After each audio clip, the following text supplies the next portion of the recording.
Welcome to study channel. मेरा नाम है मोहम्मद कैसर। ये हमारा टीजीटी पीजीटी भर्ती पर रोक लग गई है, कोर्ट का ऑर्डर आ गया है। बात करेंगे डिटेल में क्या कोर्ट ने कहा है, क्यों भर्ती पर स्टे लगा है और इसमें आगे अब क्या होने वाला है। बात करेंगे हम लोग यूपीट्रिपलएससी पेट के बारे में भी।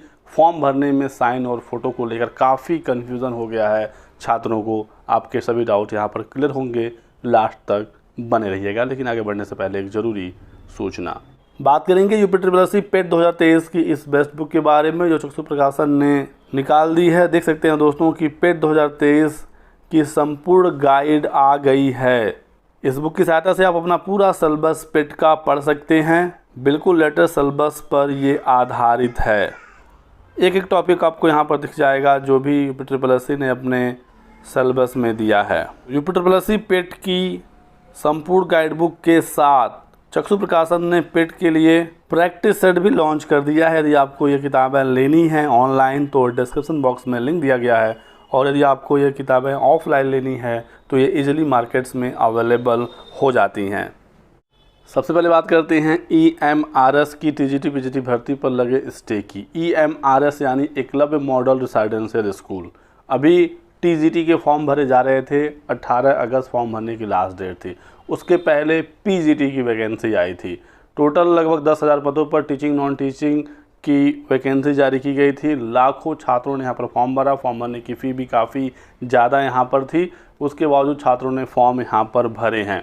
लेकिन इसी बीच कोर्ट का एक बहुत ही महत्वपूर्ण ऑर्डर आया है और इस भर्ती पर स्टे लगा दिया गया है। मामले की अगली सुनवाई होगी 17 अक्टूबर 2023 को। तब तक भर्ती प्रक्रिया रुकी रहेगी, इसमें आगे कोई कार्रवाई नहीं होगी। पूरा मैटर क्या है हम लोग समझते हैं। एकलव्य विद्यालयों में शिक्षक भर्ती की विज्ञप्तियों पर रोक लग गया है, तो टीचिंग के साथ नॉन टीचिंग दोनों पर रोक है। ये आदिवासी राष्ट्रीय शिक्षा सोसाइटी दिल्ली की ओर से विज्ञापन जारी किया गया था। लेकिन इसी बीच देहरादून में कार्यरत एक शिक्षक हैं चंद्रमोहन शर्मा और सचिन चमोली, इन्होंने याचिका दायर की और इसके बाद ये मामला सामने आया है। क्या याचिका थी तो आप यहाँ पर देख सकते हैं। उच्च न्यायालय ने आदिवासी राष्ट्रीय शिक्षा सोसाइटी नई दिल्ली की ओर से जारी शिक्षकों के लिए जारी नियुक्तियों की 2 विज्ञप्तियों के क्रियान्वयन पर अग्रिम आदेश तक रोक लगा दिया है।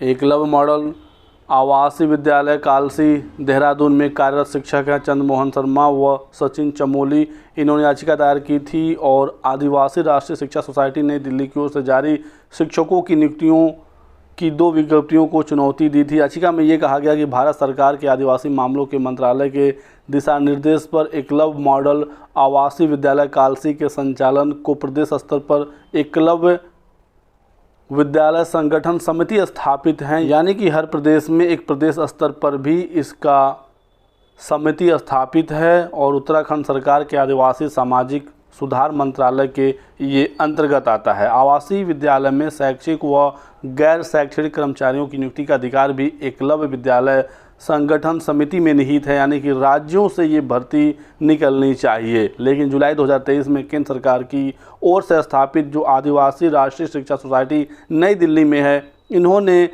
टीजीटी पीजीटी अध्यापकों की नियुक्ति के लिए 2 विज्ञापन जारी कर दिए। याचिका के अनुसार ऐसे सभी प्रदेश जहां एकलव्य आवासीय विद्यालय स्थापित हैं वहां उन्हें कर्मचारियों की नियुक्ति का पूर्ण अधिकार है, जबकि आदिवासी राष्ट्रीय शिक्षा सोसाइटी नई दिल्ली की स्थापना का उद्देश्य एकलव्य आवासीय विद्यालयों के लिए ऐसी योजनाएं तैयार करना है जिसके तहत विद्यालयों के प्रति जागरूकता बढ़े। लेकिन सोसाइटी ने केंद्र सरकार के दिशा निर्देशों की अवहेलना करते हुए विज्ञापन जारी कर दिया, जिन्हें निरस्त किया जाना न्याय संगत होगा।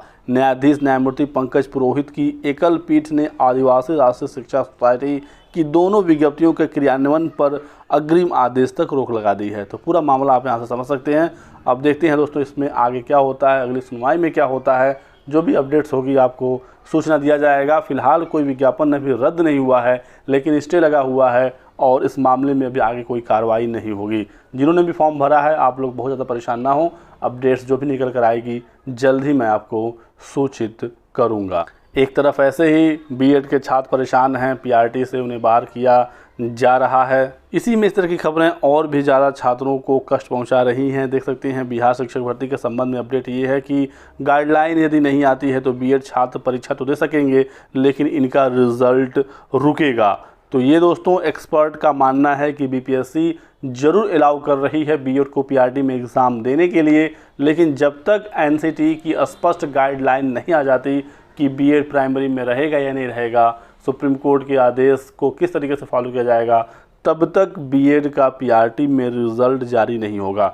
कक्षा 1 से 5 तक का शिक्षक बनने के लिए बीएड अभ्यर्थी योग्य नहीं कि सुप्रीम कोर्ट के आदेश के बाद क्या बीएड अभ्यर्थी परीक्षा में शामिल हो सकते हैं, ऐसा सवाल पूछा गया। देख सकते हैं बीपीएससी के चेयरमैन साहब ने कहा कि वो शामिल हो सकते हैं और ऐसे किसी भी अभ्यर्थी को हम बाहर नहीं कर रहे हैं, सब लोग बीएड डीएलएड हैं, एग्ज़ाम दे सकते हैं। फॉर्म इन्होंने भरा है, एडमिट कार्ड हमने जारी किया है, तो एग्ज़ाम आप दे सकते हैं। क्या बीएड अभ्यर्थियों का रिजल्ट पर इसका प्रभाव पड़ेगा? हाँ, जब तक एनसीटी की अधिसूचना के आधार पर सरकार कोई स्पष्ट आदेश, कोई स्पष्ट गाइडलाइन नहीं देती है, रिजल्ट पर प्रभाव पड़ना ही है। बीएड के अभ्यर्थी जो कक्षा 1 से 5 तक के लिए आवेदन किए हुए हैं, रिजल्ट रोका जाएगा। हालांकि बीएड और डीएलएड दोनों का रिजल्ट एक साथ तैयार होगा।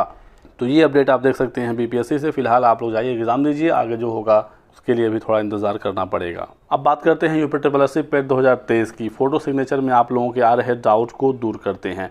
सिग्नेचर का फॉर्मेट आप देख सकते हैं, ये आपको एग्जाम्पल के तौर पर दिखाया जा रहा है। यहाँ पर आपको ध्यान ये रखना है कि सिग्नेचर के नीचे यानी यहाँ पर आपको अपना नाम ज़रूर लिखना है और हिंदी भाषा में लिखना है, साफ साफ लिखना है, पठनी लिखना है, रीडेबल, जिसे आसानी से पढ़ा जा सके।